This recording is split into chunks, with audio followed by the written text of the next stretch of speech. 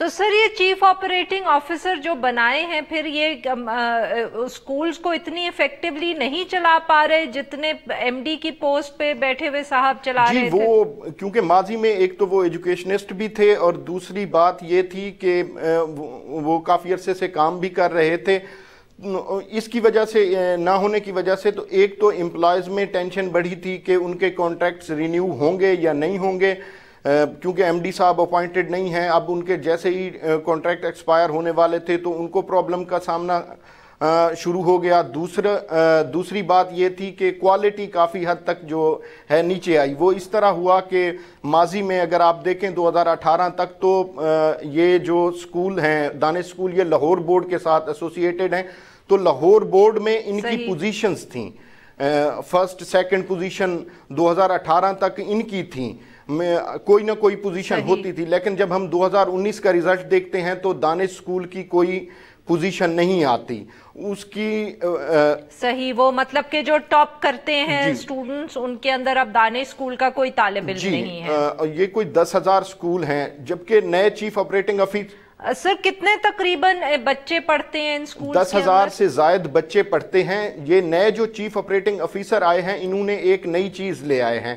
وہ یہ تھا کہ پہلے ان سکولز کے اندر صرف ہاسٹلائڈ بچے ہوتے تھے، یہ ڈے اسکالر بچوں کو لے آئے ہیں ان تمام سکولوں میں، جبکہ سکولوں کی تعداد ٹوٹل 16 ہو چکی ہے. 14 آپریشنل ہیں. وہاڑی اور ننکانہ صاحب کے بچوں کے ایڈمیشن ضرور ہوئے ہیں لیکن ان کو دوسرے سکولوں میں شفٹ کیا گیا ہے. ان 2 سکولوں کو ابھی تک آپریشنل نہیں کیا جا سکا، ان کی بلڈنگز موجود ہیں. تو سر حکومت کیا کچھ بتاتی ہے کہ انہوں نے یہ فیصلہ کیوں کیا کہ انہوں نے ایم ڈی نہیں ہائر کیا اور ایک چیف آپریٹنگ آفیسر کی نئی پوسٹ بنا دی ہے؟ کیا انہوں نے ابالش کر دی ہے ایم ڈی کی پوسٹ یا وہ ویسے ہی خالی رکھی اور یہ ایک نئی پوسٹ کریٹ کی، اور اس کی وجہ کیا ہے؟ بیسک میں بورڈ آف گورنرز کے چیئرمین تو ہوتے ہیں چیف منسٹر صاحب، اس کے بعد ایک وائس چیئر پرسن ہوتے ہیں جو ایک ایم پی اے ہوتے ہیں اپوائنٹ کیے گئے ہیں، وہ تو موجود ہیں. اس کے بعد لیکن ایم ڈی کی authority administrative matters M D کے پاس زیادہ ہوتے تھے، تو اس کی جگہ جب انہوں نے چیف آپریٹنگ آفیسر تعینات کر دیا تو وہ اس کو زیادہ اہمیت ایم ڈی کی اپوائنٹمنٹ کو نہیں دی جا رہی.